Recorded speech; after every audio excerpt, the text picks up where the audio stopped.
If you want a better life and see opportunity before you and you have some spunk and adventure, you take the opportunity. As a nursemaid, she still wouldn't have been making probably more than $10 a week or something like that. As a model in New York City, she could make $25 a week. Well, that's a big step up and a step towards achieving the goals that she had in mind, because flying a plane was expensive. The lessons, the permits, the license, modeling could have been a stepping stone financially as well as anything else.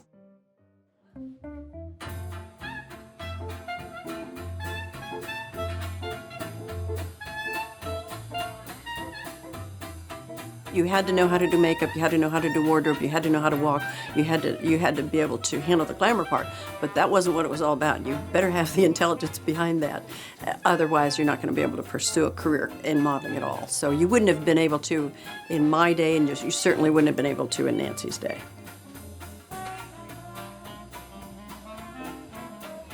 There would have been a lot of runway modeling in those days. And I always jokingly say one runway to the other. So she was obviously intermittent between runways in those days when she was flying and modeling also. Nancy's foray into the world of aviation was another thing that may have opened up some prospects and vistas for her. There's a lot of risk involved in flying a plane, but there was something exciting and almost glamorous about it too. The glamour, daring, and excitement of flying fit in with the idea of being a model. I think people visualized us as having a glamorous life like that, and we allowed them to because it gave us, an air about us that maybe made us a little more enchanting and interesting, but it was really, really just hard work for the most part. Our careers paralleled so much, it's just amazing. It's just uncanny. I was about 30 years behind her in everything she did. The same mentality that would make a female want to be a model, it's a very unique kind of a career, and so that same kind of mentality would be the kind of a mentality that a female would have that would want to be a pilot. We're exploratory people. We're people that want different, unique things. We don't want to do the average. We want to try new things. Nancy's sister Kathleen told us that Nancy specialized in hand modeling. She could have been earning good money as a model. Hand modeling was paid very well because it was a really specialized thing. She was one of a select group of people if she was selected for hand modeling.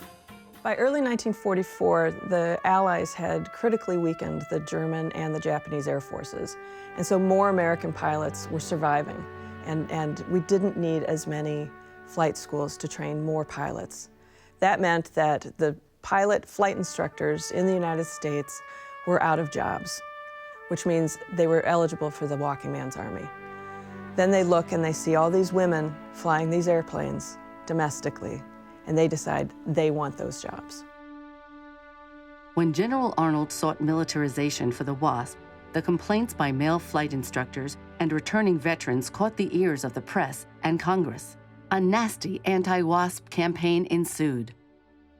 It was just terrible. For the men made fun of us and belittled us and didn't like us. The women should stay at home. They should stay in the kitchen. Well, the media picked us as flighty women, and we had this glamorous job, and it was a waste of public money being used to train them. What could we ever do with flying? I mean, they just said all kinds of weird, horrible things as far as I was concerned.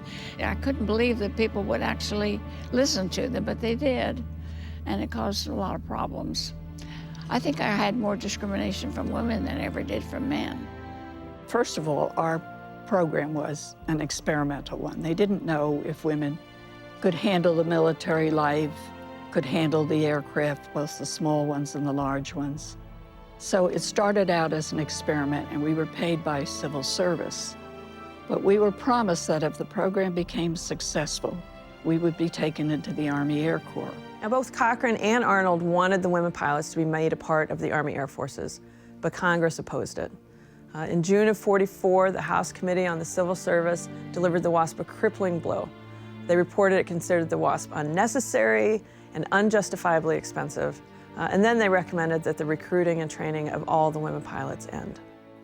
We were all excited when we got down there because it looked as if it was going to happen and we were going to be taken into the Air Corps because the program was successful.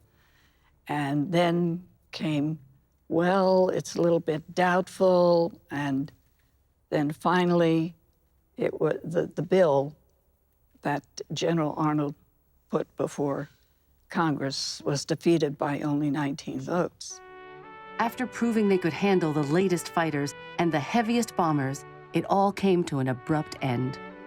On December 20th, 1944, they were quietly and unceremoniously disbanded. We sheltered in the Wenlock Brewery in the beer cellars. After the brewery shut down in the evening, we were allowed in with our bedding, and that's where we bedded down for the night. And then this rogue bomb dropped, and it dropped on the ammonia plant, and all the fumes seeped through the cellars where we were sleeping in the beer cellars. So there was a lot of panic, and there was 2 entrances, I believe, and I ran to one with my little cousin, who was 2 years old, because my aunt had a young baby in arms.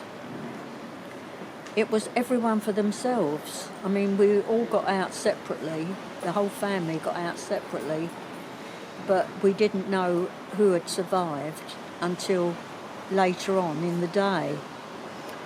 And it was just pure luck that we got out, because I chose one exit that it was a steep flight of stairs, but it was covered with bodies because people had fallen, stumbled as they were trying to get out.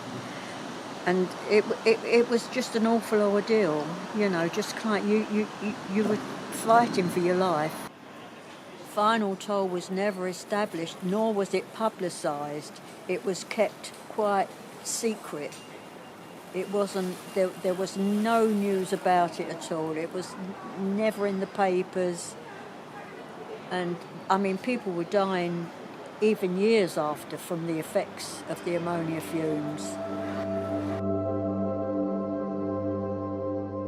I mean, I can remember coming out of my building and looking down Frownham Road and seeing St Paul's just lit up with a red sky where the city was alight. And I'll never forget that scene of St Paul's against a red background. And that was because the city was alight.